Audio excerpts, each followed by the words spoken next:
Greetings mga smartwatch fans! Balik ulit tayo sa pag-review ng mga bago at fashionable at murang smartwatch sa market. At ito ang isa sa mga bago o latest na smartwatch sa market. Bago at the same time, affordable na wearable. So kung naghanap kayo ng simple lang, okay, medyo fashionable ang dating, ito ang isa sa mga latest sa market. Ang Glory Fit Smartwatch. So, ang pangalan nito ay QS08, yung model. Pero minamarket as Glory Fit Smartwatch.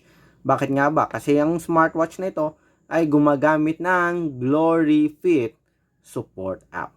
So, ito yung packaging ng ating Glory Fit Smartwatch. Simple lamang. May specs dito sa likod. 1.72-inch IPS high definition large screen. May heart rate monitoring din. May Bluetooth call at push notifications. Ito yun. Information reminder. At ang laman ng box, meron tayong smartwatch.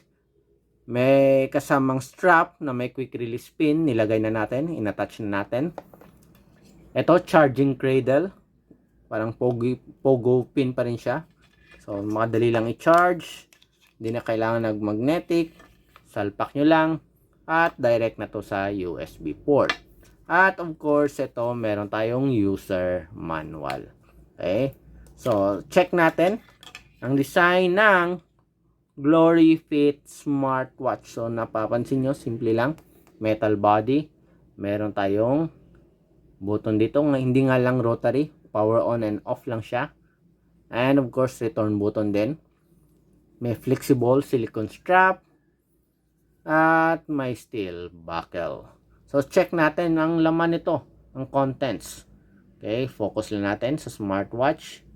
Okay, check muna natin yung design bago tayo mag-focus sa menus na available sa Glory Fit Smartwatch. So, kung tinatanong nyo kung ano tong material, zinc alloy. Basta't metal siya. Probably zinc alloy or aluminum. Meron siyang button dito, hindi nga lang rotary. Power on at off lang siya at return button na rin. Okay, sa likod, nakikita natin ito yung sensor, PC material at ito yung power connector. Ito para sa ECG siguro to or temperature monitoring. So, check natin kung ano nga ba yung laman ng smartwatch na ito. Lalo na sa health. So, check natin. Ayun, may quick settings tayo dito. Ito, multiple menu options. Napapansin nyo. Yun. Sa kabila, ganun din. Okay, so pwede ka mag-switch. Sa baba, notification. Quick settings sa taas. Okay, may brightness display rin tayo dito, option. So, pwede nyo bawasan, pwede nyo lakasan yung brightness. Depende kung saan yung settings nyo. So, wala siyang automatic ambient screen. Okay, function. So, sa menus naman, check natin. So, may Bluetooth phone support, training. Ito yung iba't ibang sports. Ito yung automatic activity tracking. So, may heart rate tayo. May blood pressure. May blood oxygen. May sleep monitoring din. May weather. May music control. Ito yung sinasabi ko kanina, yung temperature. Subukan nga natin. Check lang natin. Curious ako eh. So, skin. So, 35.2.3 degrees. Okay, wala naman tayong lagnat. Okay. So, sa body, meron tayong 36.9 degrees Celsius. So, meron siyang body temperature monitoring at skin temperature monitoring.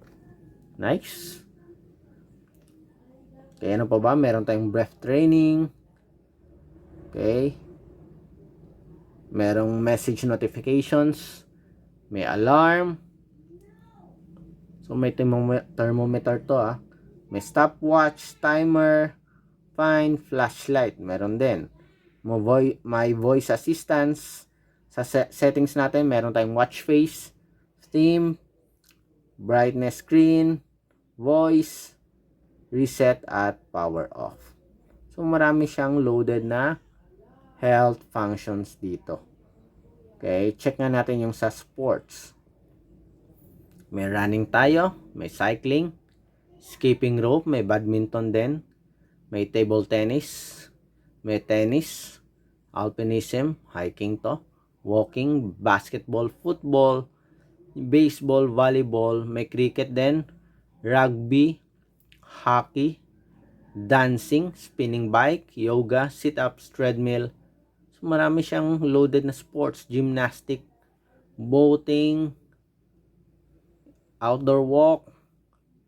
So, ang haba ng listahan ng sports na available sa ating Glory Fit smartwatch. Okay? Tatagalan yata tayo dito pag ina-isa-isa natin. So, swipe lang natin. Okay? Para makita yung iba't ibang sports. Okay? So, loaded siya ng indoor at outdoor sports function. Okay? Tingnan nga natin sa running. Ano bang minomonitor ng running? Skipping. O, ito na lang walking. So, may countdown siya. Check natin. Walking, steps, distance. Yun, tatlo lang. Time, steps, at distance. Okay, stop. So, limited nga lang yung minomonitor. Okay, check natin sa iba. Spinning bike. Tingnan natin. Ang ganun din. Beats per minute, calories, at time. So, wala namang steps. Okay, stop natin. So, marami siyang loaded na sports function sa Glory Fit smartwatch. Okay, may Bluetooth call din. May blood pressure din. Meron din. Heart rate, tingnan natin sa health ha. May heart rate tayo. Blood pressure. May blood oxygen monitoring din.